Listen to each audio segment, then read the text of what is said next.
Muy buenas tardes. Se avanza la Semana de la Ingeniería de Caminos en Madrid. Cuánto estamos disfrutando, cuánto estamos aprendiendo con los que más saben, ingenieros e ingenieras, en esta semana tan especial. Enseguida entramos en materia, el tema de hoy es muy interesante, pero antes vamos a ver todo lo que estamos viviendo este jueves.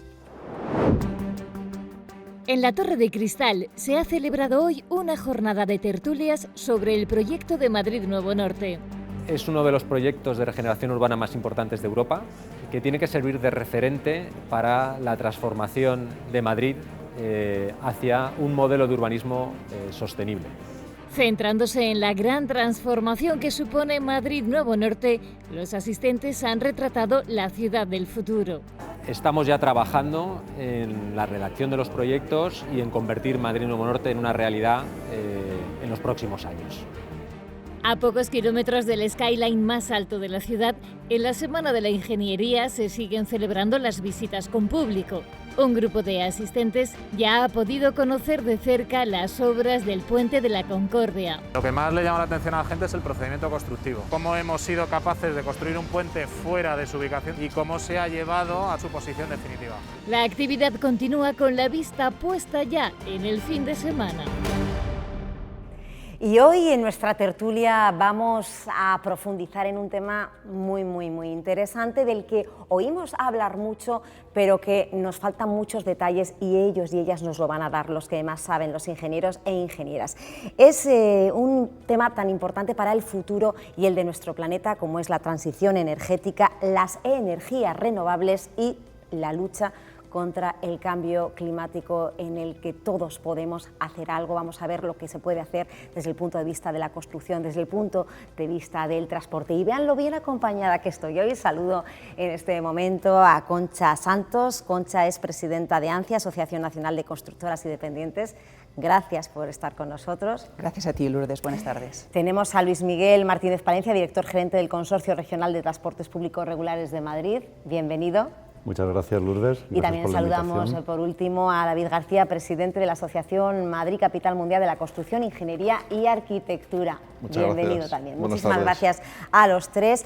Antes de nada vamos a contextualizar esta tertulia, como se suele decir en ingeniería, empezar por los cimientos. El Plan Nacional Integrado de Energía y Clima 2021-2030 aborda actuaciones en 5 campos muy concretos: la descarbonización, la eficiencia y la seguridad energéticas, el mercado interior de la energía y la investigación, innovación y competitividad. A mí me gustaría plantearos a los tres varias preguntas. Vamos a empezar contigo, Concha. ¿Por qué es tan importante la transición energética y qué estáis haciendo, en tu caso, desde ANCI, para ir en esa dirección? Muy bien, Lourdes. Pues la transición energética, en primer lugar, es el cambio de modelo energético que tenemos en la actualidad, que está basado en energías fósiles, en combustibles fósiles, que emiten CO2 a la atmósfera. Y queremos cambiarlo hacia unas energías limpias con bajas emisiones o incluso nulas emisiones. ¿Por qué es esto tan importante? Pues porque el CO2 que emitimos a la atmósfera es básicamente un gas de efecto invernadero. ¿Y qué supone esto? Pues supone que está calentando el planeta. Las consecuencias de este calentamiento a largo plazo son catastróficas. De hecho, ya estamos viendo algunos de los efectos, los fenómenos climáticos extremos, como son las inundaciones o la sequía, ¿no? Entonces, es básico la reducción de estas emisiones. Vamos a ver cómo podemos reducir estas emisiones. En principio, el CO2, el grueso de las emisiones de CO2 proviene de la parte de combustibles fósiles que se utiliza para calentar las viviendas y para producir energía para nuestro consumo. Esto es básicamente produce la mitad de las emisiones. Luego tenemos un 20% de emisiones asociadas al transporte de personas y de mercancías, y otro 20 o 25% que va ligado a la actividad de los distintos sectores productivos. En este sentido, el sector, por ejemplo, de la construcción, que es un poco lo que yo vengo a hablar hoy aquí, tiene mucho recorrido para disminuir estas emisiones de CO2 a la atmósfera. Las empresas del sector están ya trabajando en este sentido, mejorando internamente sus procesos de construcción, cómo ejecutan su actividad, primero midiendo la huella de carbono que producen y después poniendo las medidas. Por otro lado, el sector de la construcción, además de intrínsecamente implantar todas estas medidas, también está llamado a construir todas las infraestructuras que van a trabajar en el sentido de la transición ecológica. Así es, Concha, una transición energética que ya está en marcha y va sobre ruedas en el sector del transporte. Luis Miguel, cuéntanos qué actuaciones tenéis previstas o tenéis proyectadas para ir en esa dirección de la descarbonización. Así es, Lourdes, como nos comentaba Concha, somos el sector de movilidad y transporte, somos un sector preferente en la lucha contra el cambio climático, como no puede ser de otra forma. Sector preferente, ¿por qué? ¿Por qué tenemos que trabajar en la lucha por el cambio climático? Sector preferente porque somos consumidores o somos los mayores consumidores de energía de todos los sectores. Consumimos más del 40% de la energía en transportar personas y en transportar mercancías. Y emitimos, como nos decía también Concha, más del 20% de las emisiones, ¿no? ¿Qué es lo que estamos haciendo? ¿O qué es lo que hemos hecho en los últimos años? Porque esto es un trabajo, el Consorcio Regional, la Consejería de Transportes, es un trabajo volcado hacia la movilidad sostenible, volcado hacia la movilidad apoyada en los transportes públicos. Entonces, ¿qué es lo que estamos haciendo? Apoyar los transportes públicos, no es lo que hemos hecho durante los últimos 35 años. ¿Y qué estamos haciendo también? Renovar nuestras flotas a energías verdes y limpias. Hasta ahora, ¿qué camino hemos recorrido? Desde el 2010 hasta ahora tenemos más de 4.000 autobuses en la Comunidad de Madrid, 4.000 autobuses, más todos nuestros trenes que son limpios porque se alimentan con energía eléctrica. Entonces, ¿qué es lo que hemos hecho? Renovar nuestras flotas. Hemos renovado más del 55% de nuestra flota con energías limpias, energías apoyadas en electricidad, en eléctricos, autobuses híbridos o de gas. Renovar las flotas, apoyar el transporte público, son dos de las actuaciones para fomentar y para ir hacia esa movilidad, a esa ciudad sostenible. Me gustaría, David, preguntarte a ti desde el punto de vista de la construcción, ¿qué se puede hacer o qué estáis haciendo para descarbonizar la sociedad, para bajar los niveles de contaminación, para luchar contra el cambio climático? Gracias por la pregunta.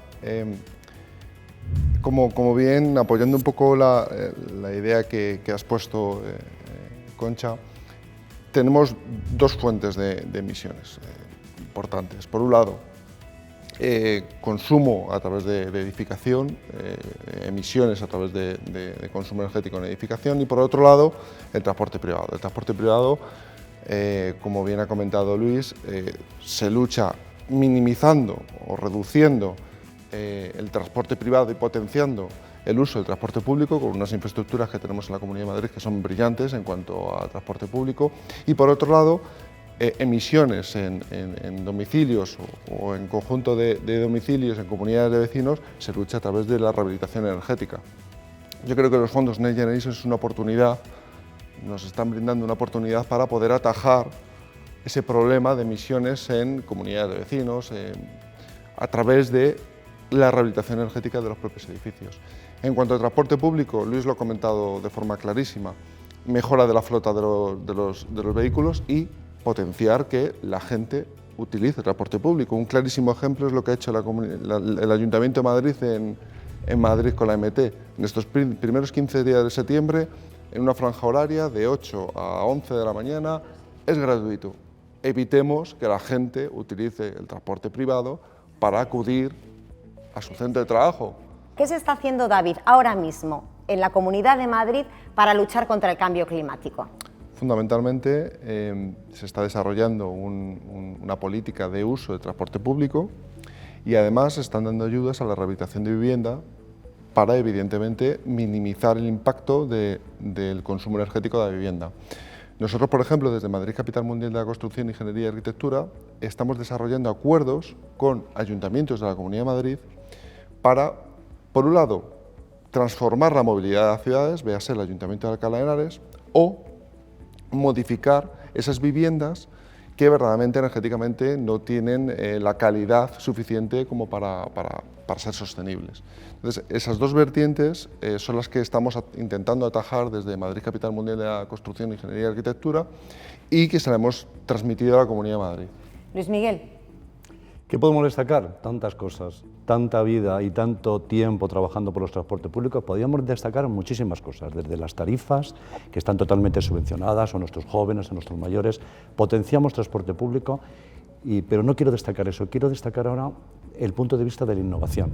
El Consorcio Regional y la Consejería de Transportes de la Comunidad tiene un centro de innovación asociado a Europa, a la UITP y a Europa. Ahí que tenemos proyectos innovadores de todo tipo y lo vas a entender cuando te los cuente. Llevamos varios años trabajando en proyectos innovadores. ¿Y qué hacen? Potenciar transporte público, potenciar infraestructuras de transporte público.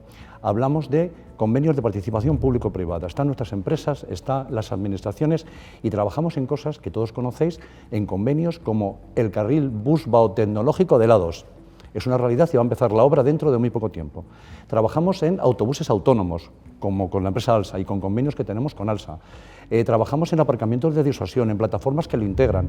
Es toda una vida y toda una trayectoria de 35 años dedicados a transporte público y yo creo que a destacar la innovación. Pero han sido tantas cosas las que han pasado por el camino. La innovación, ese papel importante, la lucha contra el cambio climático. Concha, ¿qué destacarías de lo que se está haciendo ahora mismo en la Comunidad de Madrid en esa dirección?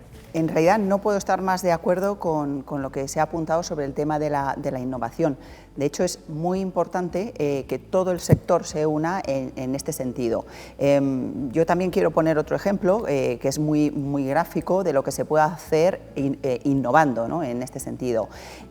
Una de las empresas asociadas ha desarrollado en una de sus obras un pavimento viario que ya ha implantado en un ayuntamiento, que reduce la temperatura en 1,5 grados y además absorbe CO2. Es decir, esto es un avance que desde luego apuesta totalmente por la descarbonización. Por eso la inversión en innovación es tan importante en relación con la transición energética. Y en esa línea de actuaciones y proyectos para descarbonizar la sociedad, ¿el hidrógeno puede ser la solución para esa movilidad sostenible? Estamos trabajando ya en ello, o sea que nosotros estamos trabajando en hidrógeno y ya hemos traído autobuses de hidrógeno a la Comunidad de Madrid. Esa es la solución. El futuro es hidrógeno, pero es que el futuro, ¿en qué horizonte temporal está? Nosotros como consorcio lo que decimos es que no tenemos que dejar al margen ninguna de las tecnologías que tenemos a nuestra disposición. En este momento posiblemente el gas es solución.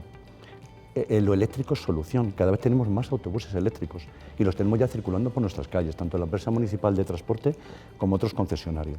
Y ya hemos empezado con el hidrógeno. ¿El hidrógeno es solución a corto plazo? No, es que yo creo que lo que hay que ver es el panorama global y ver en qué horizonte temporal va a ser óptimo cada una de las alternativas en combustibles que tenemos. Estamos trabajando en este momento con todas. El hidrógeno será un vector importantísimo. El hidrógeno verde, hablamos de hidrógeno verde, hidrógeno producido a través de energía solar o eólica. Y eso será un vector principal y será protagonista en todo lo que hablemos a partir de ahora sobre energía. Y así nos lo dicen desde Europa. Y así se refleja, como nos decía David, en los fondos de reestructuración, que es de lo que estamos hablando también en estos últimos días. Autobuses que están funcionando con hidrógeno y que está dando buenos resultados en esa dirección. Efectivamente, el hidrógeno a futuro es una apuesta muy importante porque el hidrógeno verde, como se apuntaba anteriormente, no produce ninguna emisión, se almacena bien, se reposta rápidamente como un vehículo normal y además es una apuesta que sirve para vehículos difícilmente electrificables, como pueden ser, por ejemplo, los aviones o los camiones o incluso los trenes de mercancías de largo recorrido, que son vehículos que no se pueden electrificar. Entonces, pero el hidrógeno, que es lo que se apuntaba, es un tema de plazos, todavía le queda recorrido. De hecho, se ha cuantificado en 300.000 millones de dólares la inversión que hay que hacer en los próximos años para que a mediados de 2030 pueda empezar a ser, digamos, rentable poner en uso el hidrógeno a nivel general. Entonces, es obvio que mientras hay que utilizar otras tecnologías, otras energías limpias, como efectivamente son el gas o los vehículos eléctricos, para apostar por esa sostenibilidad de la movilidad.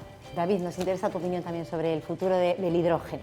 Andando un poco en la respuesta que ha dado Concha, el hidrógeno es una alternativa más de las que tenemos que valorar, tenemos que estudiar bastante bien para su implantación.